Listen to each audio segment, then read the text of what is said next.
Olá, sejam bem-vindos a mais uma terça da conjugalidade por aqui.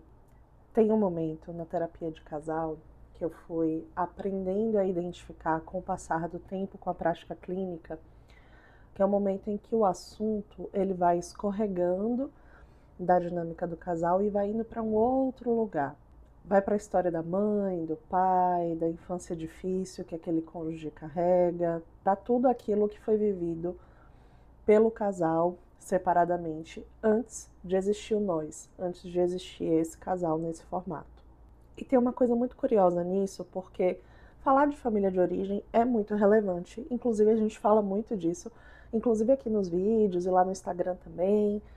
A gente sabe que os padrões que a gente carrega, né, que a gente traz da nossa história, influenciam, interferem diretamente no tipo de vínculo e na forma como a gente vai estruturar aquela relação. O problema não é falar da família de origem, é quando falar sobre a família de origem se torna uma espécie de fuga para o casal não falar do que acontece dentro da relação. E como é que a gente identifica quando isso está acontecendo? Tem um sinal que eu acho que ele é bem claro, que é quando a gente fala sobre a família de origem, dentro ali do espaço do atendimento de casal ou do atendimento individual também, só que a gente não vê nada acontecendo do lado de fora. Então a gente entende a dinâmica quando a gente está aqui junto com o paciente, mas quando a gente vai para o mundo, para o real, a gente não percebe mudanças acontecendo. Pense aqui comigo. Quando um dos parceiros explica alguma coisa com base na história, por exemplo, meu pai era muito fechado, então eu não aprendi a demonstrar carinho e afeto. É normal que o outro dê um passo para trás, recue um pouco, sabe? É como se internamente acontecesse uma coisa assim: agora a gente não tá mais falando da gente, a gente tá falando da história dele. Quase como uma trégua mesmo, sabe, para o conflito. E a gente, na condição de terapeuta, se a gente não toma cuidado, a gente também recua. Porque a história ela é importante, ela é clinicamente relevante também para o processo. Faz sentido, abre espaço para empatia, mas daí passam 6 sessões e a gente percebe que o casal está no mesmo ciclo, só que agora eles têm uma explicação um pouco mais elaborada para aquilo que está acontecendo. Nesses casos, a família de origem ela se tornou uma cortina de fumaça. Ela serve para explicar o que está acontecendo, mas ela bloqueia a responsabilidade, porque ela oferece compreensão, mas não transforma algo de verdade no aqui, no agora, no vínculo. E o nosso olhar ele precisa ir além. Então, assim, por que o casal está usando a família de origem, ainda que inconscientemente, para evitar olhar outras coisas? Porque geralmente, quando a família de origem se torna o tema principal, existe alguma coisa aqui do presente que o casal está evitando olhar. E aí vão escorregando para.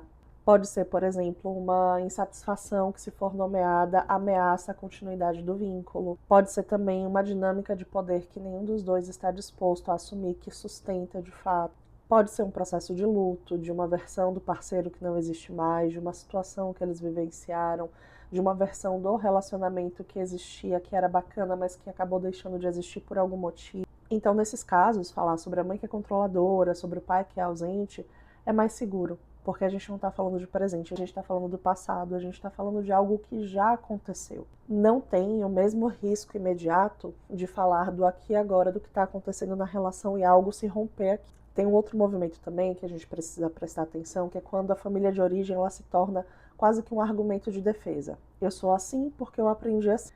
Porque isso implicitamente vai dizendo: não me peça para ser diferente porque eu aprendi desse jeito. Ou então, é, eu não sou assim porque eu quero, eu sou assim porque essa é a minha história. Isso meio que fecha a conversa, porque pedir mudança dentro desse contexto seria quase como uma violência, quase como pedir para que essa pessoa negasse a própria história.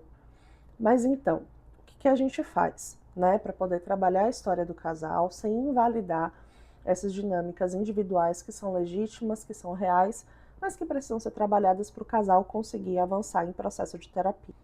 O que eu considero que é o melhor caminho, né, dentro do que eu aprendi ao longo desses anos de prática, é acolher a história, mas devolver ela para o presente. É como se a gente fizesse uma pergunta ponte, né? Algo como: faz sentido que você tenha aprendido dessa forma, considerando tudo isso que você trouxe para a gente aqui nesse momento.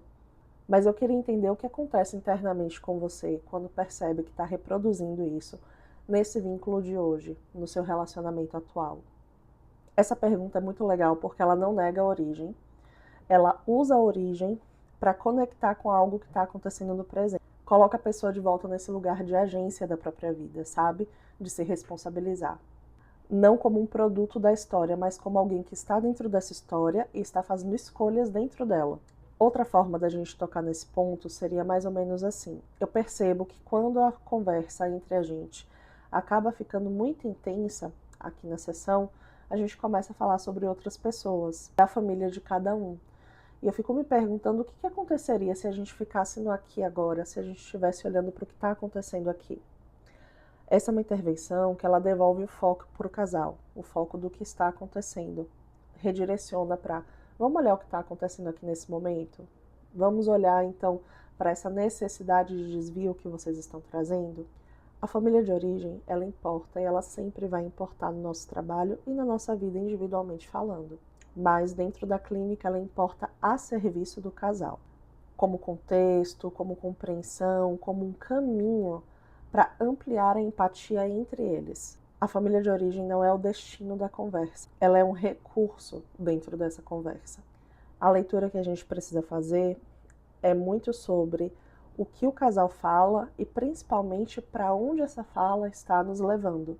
É uma fala que aproxima eles de um assunto que é difícil para os dois, que viabiliza, né, um diálogo a respeito disso, ou acaba afastando eles de uma forma sutil daquilo que realmente precisava ser olhado, precisava ser visto. E isso é repertório clínico, a gente constrói com supervisão, com aprofundamento teórico, técnico, com leitura, com estudos de caso.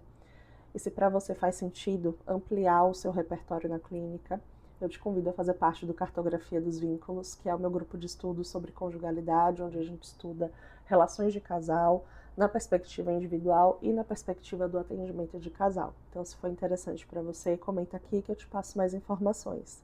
Bom, gente, essa é mais uma terça da conjugalidade. Espero que tenha feito sentido para vocês. Me conta aqui nos comentários o que é que você achou, quais dúvidas ficaram ainda por aí, quais temas você quer ver aqui nesse espaço. Eu espero vocês na próxima terça. Tchau!